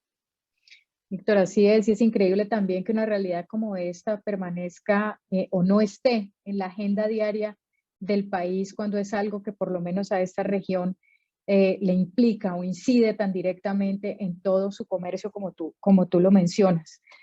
Yo quiero preguntarte, con esta realidad de todas formas y con este lento proceso de reactivación que se ha vivido, ¿cómo ven ustedes desde el sector este proceso de reactivación económica? ¿Son positivos? ¿Son pesimistas? ¿Cómo ven esta realidad de reactivación?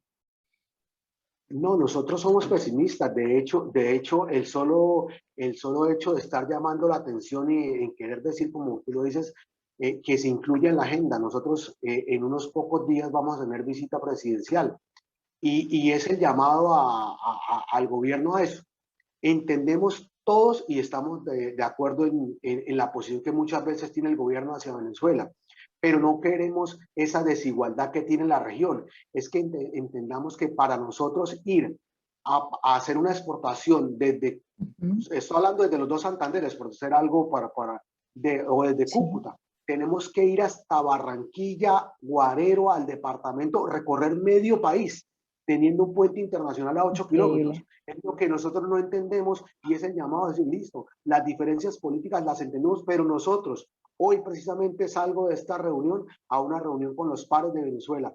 Todos los días estamos trabajando, mandando mensajes diciendo, mire, lo importante de tener una actividad comercial con una economía que a pesar de sus problemas se está dolarizando y que necesita, y lo hemos manifestado para terminar ya. Si nosotros los abastecemos, ayudamos un poquito al tema de la migración, porque ellos van a tener donde comprar sus cosas, van a tener bastante el supermercado lleno, y lo más importante, estamos controlando la legalidad. Un paso por los puentes internacionales nos da esa legalidad, donde los factores que están pasando por los pasos ilegales nos ha traído gran inseguridad y, por decir algo, atraso a este proceso de reactivación. Sin duda, esta es una realidad que nos reta a todos y una realidad que quienes habitamos las regiones y quienes trabajamos en medios, en mi caso en las regiones, a veces extrañamos que se pongan más los ojos precisamente sobre estas problemáticas puntuales que, si bien son de una región, pues implican a todo un país y a toda su economía. Víctor, muchas gracias, y seguro que las cosas tienen que mejorar a futuro, tenemos que ser positivos. Soy una convencida de que a pesar de las difíciles circunstancias tenemos que mantener la frente en alto y la actitud positiva frente al futuro. Y quiero volver precisamente porque quedé enamorada de esa historia con Marta, hablando de cómo tener esa actitud positiva y ese reto empresarial que es al fin y al cabo lo que nos está convocando hoy. Marta, todos los colombianos tenemos una empresa en la cabeza. Todos nos imaginamos cuál es la idea que nos va a hacer millonarios o cuál es esta idea pues, que nos permitirá tener esos talentos. A mí me impresiona, y en esta pandemia fue impresionante ver la cantidad de alternativas que la gente, que los ciudadanos tenía pues, para afrontar la dificultad económica, creaciones, artesanías, cocina, manualidades, iniciativas de todo tipo. ¿Cómo romper ese miedo? Tú lo has vivido no solo desde tu empresa, sino desde la experiencia personal, como lo mencionabas ahorita, de ver toda una vida a un padre retado por esta innovación. ¿Cómo decirle o cómo vencer ese miedo a innovar y sacar esa idea de la cabeza y convertirla verdaderamente en una empresa? ¿Cómo crees tú que es el primer paso que un colombiano o que una persona necesita dar para sacar su emprendimiento adelante? Yo pienso que es no dejar anidar los malos pensamientos a uno en la cabeza. O sea, si uno le da apertura, digamos, a esa negatividad, a que no, o sea, que esto no tiene solución, yo pienso que eso lo bloquea. Es cuando una persona puede entrar en depresión y eso contamina, pues obviamente todo lo que hay a su alrededor. Entonces uno simplemente, yo pienso que uno tiene que, creo mucho en Dios y creo que uno cambiar esos malos pensamientos por cosas positivas y pensar que, como dice la palabra, no preocuparse, sino ocuparse más bien en nuevas oportunidades, una dinámica nueva que hay una forma siempre de hacer mejor las cosas. Y apegarse, digamos, a eso y ocuparse pensando en cómo se puede mejorar uno internamente, no solamente con la familia, con los, digamos, con los compañeros de trabajo, con todo lo que nos tenemos alrededor. Yo pienso que con eso por lo menos uno no le da cabida a los malos pensamientos, sino al contrario, ocuparse en lo que puede, más bien, que siempre donde hay crisis hay una nueva oportunidad. Volvemos a lo mismo, los grandes países se han hecho en la crisis y esto es una oportunidad definitivamente para todos. O sea, no lo tomemos negativamente, o sea, tomémoslo simplemente es de aportar y que cada uno podemos aportarle. Por ejemplo, digamos, ahorita Víctor que va a hablar con el presidente es simplemente, en este caso, decirle, mire, hagamos esto, propongamos, y que no, uno a veces parece una caja de pollitos chillando y quejándose, ¿cierto? Al contrario, es la oportunidad que tenemos nosotros de poder decir, mire, hagámoslo de una mejor manera. Eso yo pienso que es, y confiando en que las cosas se pueden hacer mejor, y se necesita un liderazgo, obviamente, con honestidad. O sea, no siempre sacar provecho, o sea, porque es que aquí unos poquitos quieren hacer el mal, corrupción, quieren dañar las cosas, y nosotros tenemos que ser más. O sea, somos más los que tenemos buenas intenciones de hacer las cosas bien y no nos tenemos que dar por vencidos y no nos podemos quedar quietos. Entonces, ese es, pues, digamos, es lo que, digamos, pienso que se debe hacer y nosotros lo vemos realmente, nosotros en la empresa realmente fuimos, o sea, hemos tenido resultados positivos, como le digo, trabajando con la gente, escuchando a la gente, o sea, y con también emprendedores también jóvenes, o sea, lo que vemos. O sea, nosotros fuimos a ingresar, por ejemplo, muchos discapacitados dentro de la compañía. Queríamos hacerlo más, pero vemos que les falta educación, no están preparados. Entonces, ¿por qué no aportamos algo para que cualquier persona tiene la oportunidad? Y lo que nosotros tenemos que es invertir en educación y fortalecer las habilidades de la población. O sea, ¿por qué sale tanto delincuente y tanta gente afuera? Porque no tienen una oportunidad de estudio. porque no saben cómo, o sea, no se está preparando lo suficiente. Solamente unos pocos los privilegiados y no todos. Entonces, todos necesitan una buena educación. O sea, invertir, o sea, no solamente que salga de bachillerato y después qué hace una persona. Un joven, ¿qué hace? O sea, salir a robar, o sea, simplemente, ¿o qué puede hacer? Entonces hay que educar a los jóvenes, o sea, hay que buscar fortalecer habilidades, no solamente universitarias también, obviamente, pero sí, digamos, técnicos, o sea, ¿cómo podemos hacer? O sea, tenemos que propender por eso. Juan Diego, habilidades, educación, ¿en qué debemos capacitarnos precisamente los colombianos o los empresarios, más bien en este momento? ¿Qué tipo de habilidades, mejor dicho, tú le dirías hoy, por favor, empiecen a estudiar ya? ¿Qué temas? Bueno, como lo menciona Marta Luz, es importantísimo y realmente el desarrollo de habilidades y competencias se logra es con práctica y no solamente con un tema pues de habilidades técnicas o con modelos tradicionales de aprendizaje. Yo le recomendaría a las personas aprender básicamente pues 3 temas. El primero es el nuevo lenguaje, es decir, así como hace muchos años todos nos recomendaban aprender inglés porque es el idioma de los negocios y lo seguimos recomendando. Un nuevo lenguaje, me refiero al lenguaje de la programación, el lenguaje con el que vamos a interactuar con las máquinas, con el software y con las demás, digamos, con los demás elementos que van a convertir al planeta en una especie del Internet de las cosas, una especie como de gran aldea en la cual seres humanos y dispositivos hablan. Entonces, lenguajes de programación sería como la primera recomendación. Un segundo tema es habilidades y competencias en solución creativa de problemas, en innovación, en flexibilidad. Eso al final no es que se aprenda tomando lecciones o leyendo un libro, pero como menciona Marta Luz, esa disposición mental a tener apertura pues a enfrentar situaciones inesperadas de la vida, depende mucho de la actitud con la que lo abordemos. Y en la medida en que estemos preparados o sintamos que el cambio es una constante y que el cambio siempre hará parte de nuestras vidas, pues vamos a manejar con muchísima más madurez, con muchísima más ponderación y resiliencia la gran cantidad de situaciones que se enfrentan. Si nos quedamos completamente paralizados, es la peor decisión. Muchísimas personas aprovecharon, Diana, esta pandemia como un momento para avanzar. Tengo muchos ejemplos y anécdotas de colegas y de empresarios que me llamaban y me decían: Juan Diego, la situación está dura, pero de esta vamos a salir más fortalecidos, más entrenados y con una visión distinta. Mientras que también tengo testimonios que decían: no, hasta que esto pase, no me reactivo. ¿Y cómo que hasta que esto pase? No me muevo, exacto. Y creo que es claro que la mejor decisión es no parar, es avanzar.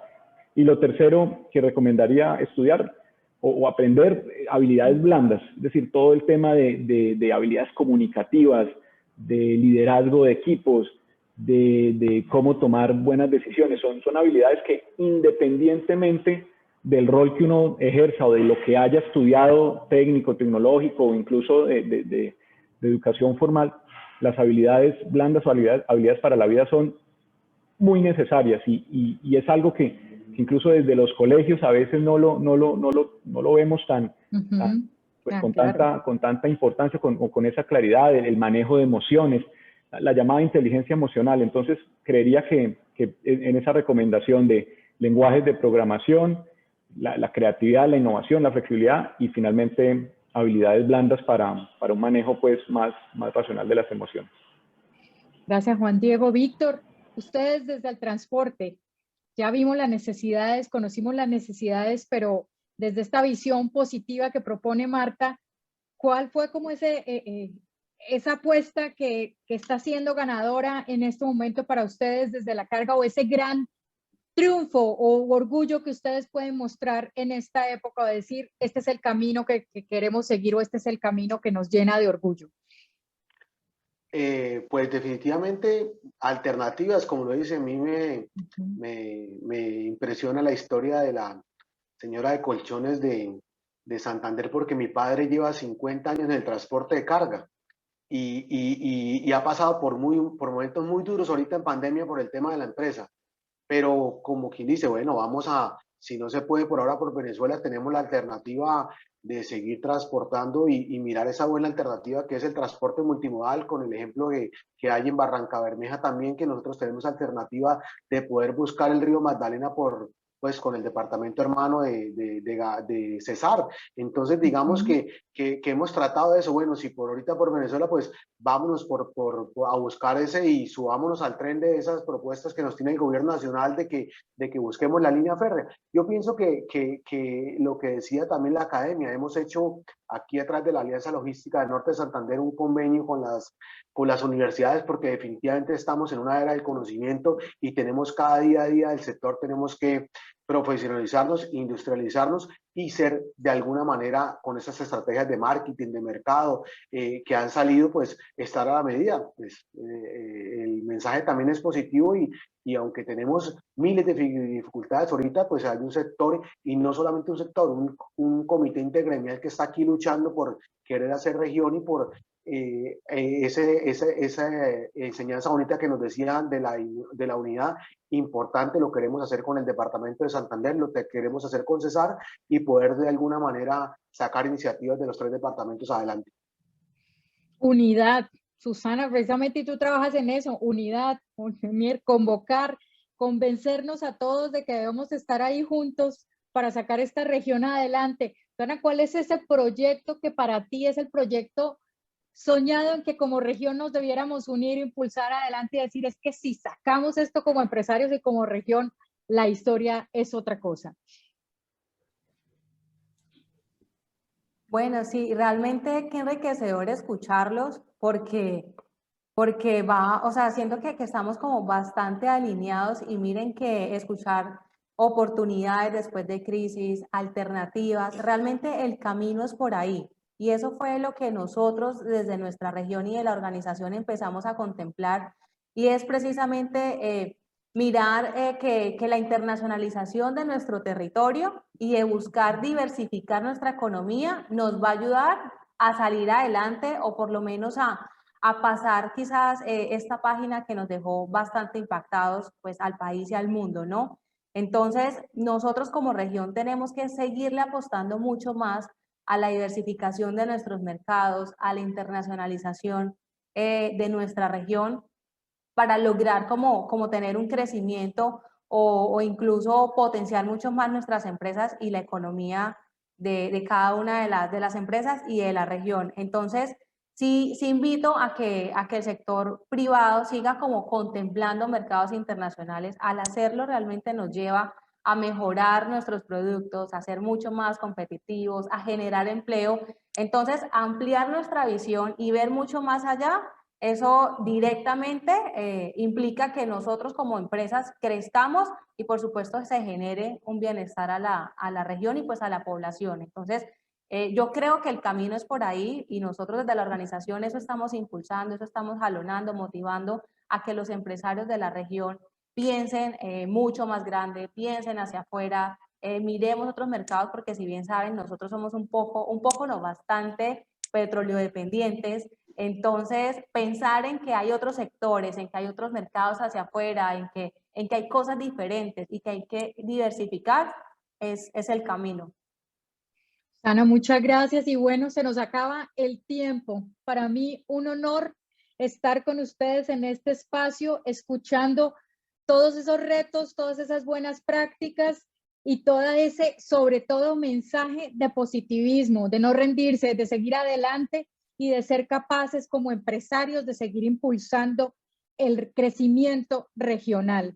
Gracias a Piensa Colombia por este espacio, me encanta y sigamos aquí conectados y ojalá pudiéramos seguir hablando porque para hablar de empuje y de salir adelante estamos con los mejores. Muchas gracias y feliz día. Gracias, muchas gracias también. Gracias, Diana. Muchas gracias, Diana, por la invitación. Un abrazo a todos. Gracias.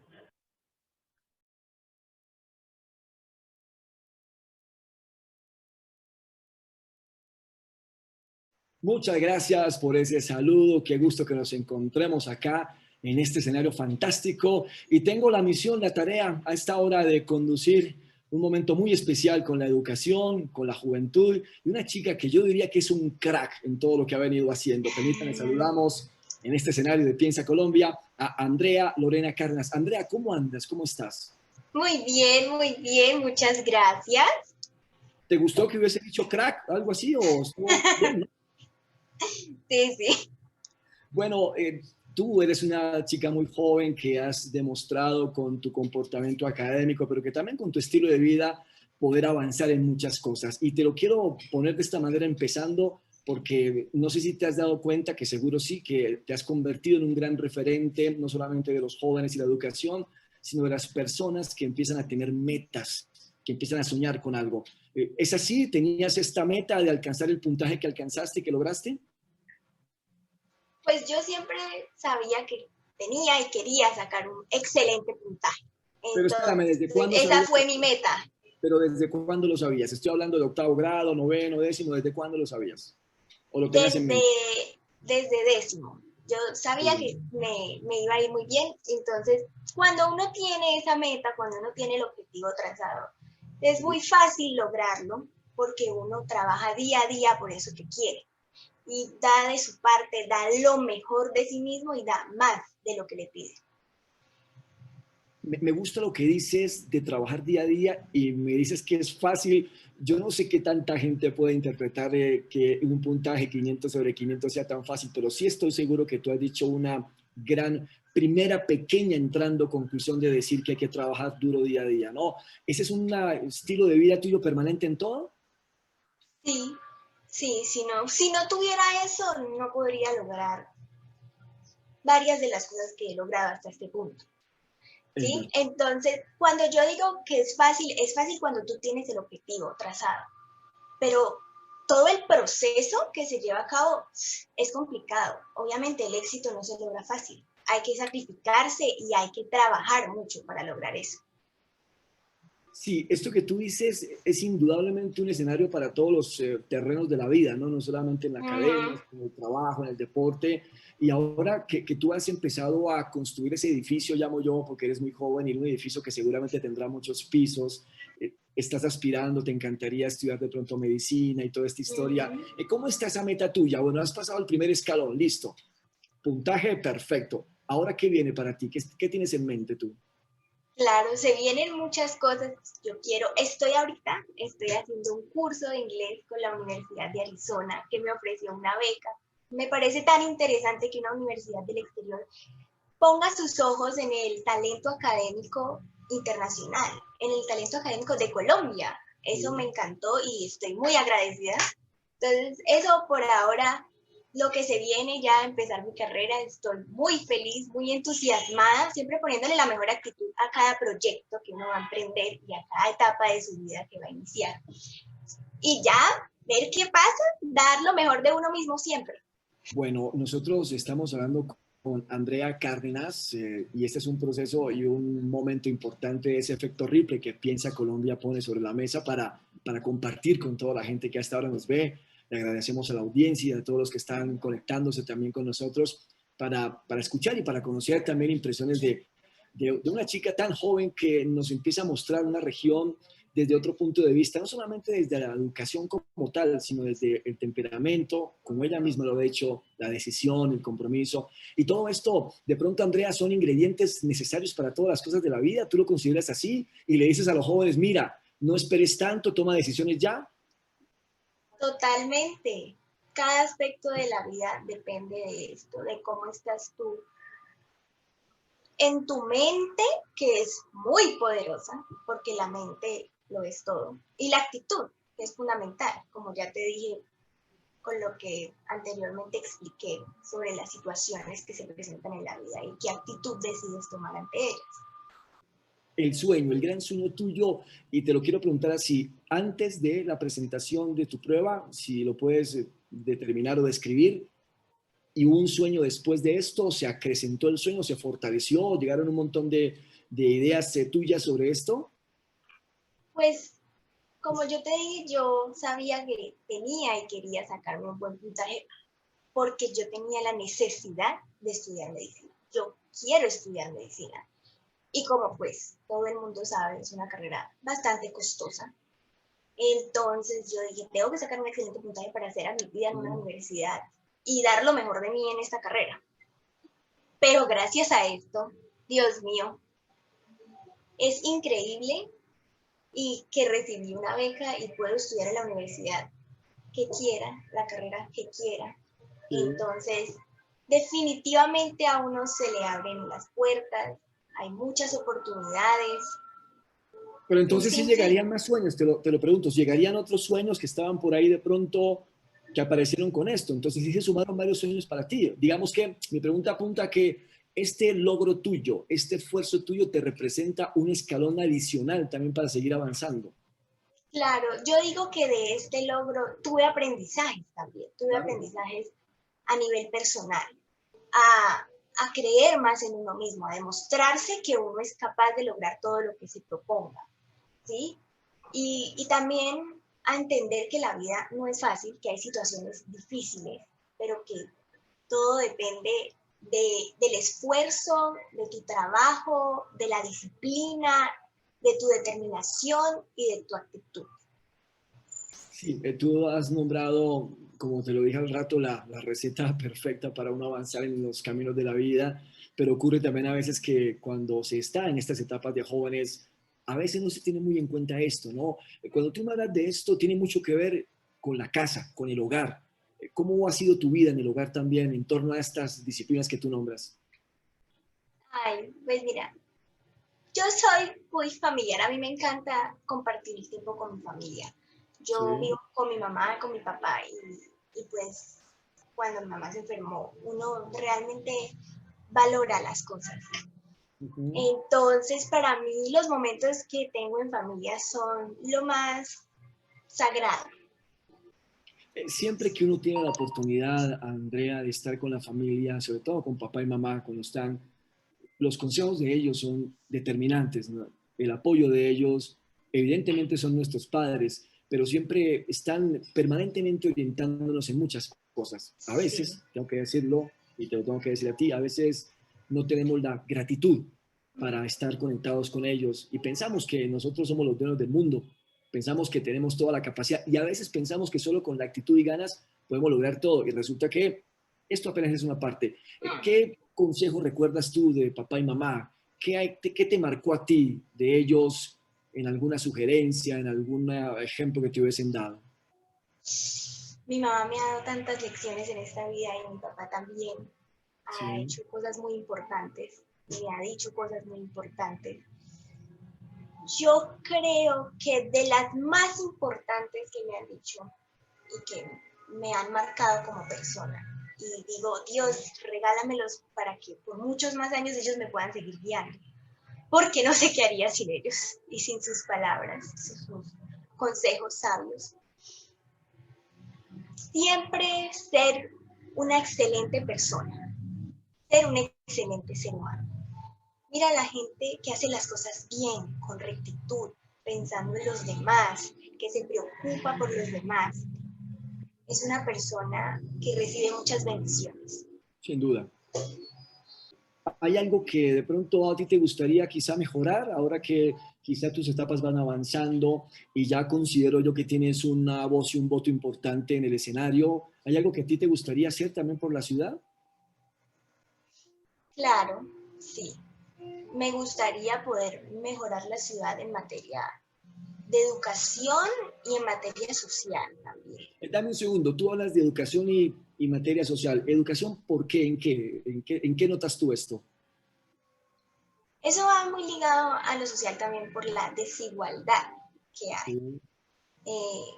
Todos merecen tener un acceso a una excelente educación de calidad, tanto colegios públicos, privados. ¿Sí? No debería existir ninguna diferencia entre esos dos. Deberían tener ambos los mismos beneficios, las mismas ventajas, los mismos convenios. Sí, ahora que tú hablas de cambio, y te lo pregunto porque a veces del escenario de los jóvenes son los que a veces piden muchos cambios, pero no quieren cambiar ellos, ¿no? Y aquí uno dice, y tú lo estás viviendo, ¿no? Evidentemente hay que hacer las cosas desde ya.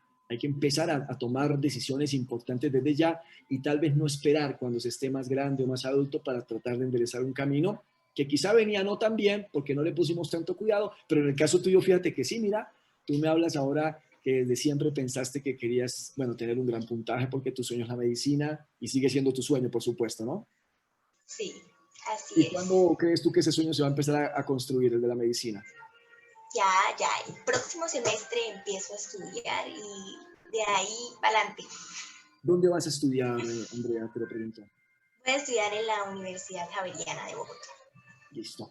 ¿Y eso te pone de pronto en otro panorama, saliendo de Bucaramanga, para volver, para de pronto trascender en otro país y volver? ¿En qué piensas tú a construir desde ahí? Claro, no te imaginas, cuando yo me pongo a pensar en todo eso, uno se emociona y Claro. dice, ¿qué podré llegar a ser yo? ¿Cómo podré trascender también?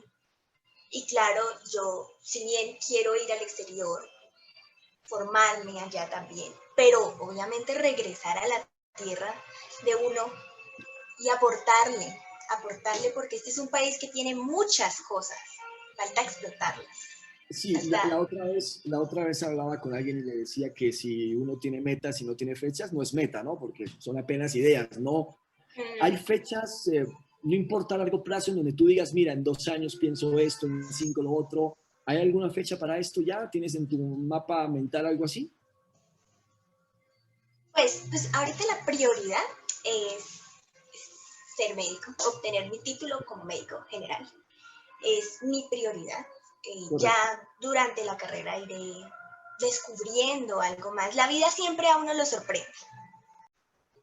Muy bien, estamos hablando con Andrea Cárdenas, un crack de la educación, los puntajes, como le digo yo. ¿Te habían dicho que eras un crack o no te habían dicho así?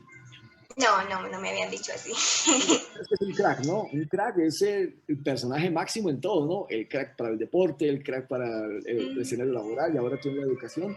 Bueno, por tus resultados y porque tú ya en estos minutos nos has contado, nos has dado detalles sobre todo tu forma de ser, tu estilo de vida, que está en el marco primero de tu familia, una familia que te ha dado los ejemplos que tú has entendido, que te han hablado todo el tiempo, que han estado cerca a ti, pero sobre todo que te han dejado ser, ¿no? Claro, el apoyo de la familia es fundamental, ese amor, el sentirse acompañado, eso también ayuda mucho. Aunque ahora que tú estás en el mapa y en el radar buscando horizontes fuera, también tendrás que adaptarte a esto, ¿no? Claro. Y además también pensar que el triunfo tuyo es un triunfo de familia y es un triunfo de región, ¿no? Te lo decía al rato del liderazgo porque la región, por supuesto que no solamente porque seas la primera mujer, literalmente, lo respeto y está perfecto también, porque eres una estudiante que con el puntaje y con su trascender en la educación ha demostrado que este puntaje fue un puntaje coherente con lo que tú piensas, cómo vives y con las metas que tú tienes, ¿no? Claro, este puntaje es el resultado de un esfuerzo mancomunado de muchas personas, de muchas acciones y de muchos momentos. Sí. Bueno, Andrea, primero que todo, desde el escenario de Piensa Colombia estamos muy orgullosos de tenerte. Este efecto replay en que te conviertes como un ejemplo no solamente para la educación, sino también para la región, porque tú tienes muchas miradas, y lo digo no que las hagas tú, sino que las tienes por el entorno que existe, ¿no? Claro, empiezas a evolucionar, a pensar en empresa, a demostrar muchas metas cumplidas, pero también a influenciar a la gente en que las cosas buenas cuestan, las cosas buenas no son actos de magia. Las cosas buenas no aparecen por la casualidad de la vida. Hay casualidades que aparecen y uno las entiende, ¿no? Pero bueno, así como llegan a veces se van. Pero cuando tú tienes una meta, como nos has contado, y en el camino vas trabajando por ella, y de repente llega el momento de enfrentar esa meta, cuando tú hablabas de la tranquilidad, claro, supera la tranquilidad y llegan los resultados, pues mucho mejor, porque ahí sí el abrazo en familia es más chévere, ¿no? Sí, es lo mejor. Y también te iba a decir que es muy importante saberse rodear de buenas personas que te aporten, que te impulsen, que te apoyen. Andrea, pues nada, primero queremos nuevamente agradecerte por tus minutos, por tu tiempo, te mandamos un abrazo. Qué súper de verdad escucharte y verte acá ahora en la virtualidad. Y qué bueno que desde Piensa Colombia tengamos un crack hablando cosas también muy sencillas, pero muy trascendentales en la vida de un ser humano y sobre todo tan joven como tú eres. Te mandamos un abrazo y no sé si quieras en alguna frase dejarnos algo para toda la audiencia que nos está viendo, por favor. Me gustaría decirle a todas las personas que sueñen, que nunca, nunca, nunca dejen de soñar, que no se pongan límites, que nunca duden de ustedes, porque uno no se imagina de lo que puede llegar a lograr. Correcto. Muchas gracias, Andrea, y muchas gracias a toda la gente que ha estado conectada, muy amables por permanecer ahí. Este fue otro momento importante de Piensa Colombia. Les esperamos en una próxima. Sigan conectados con nosotros.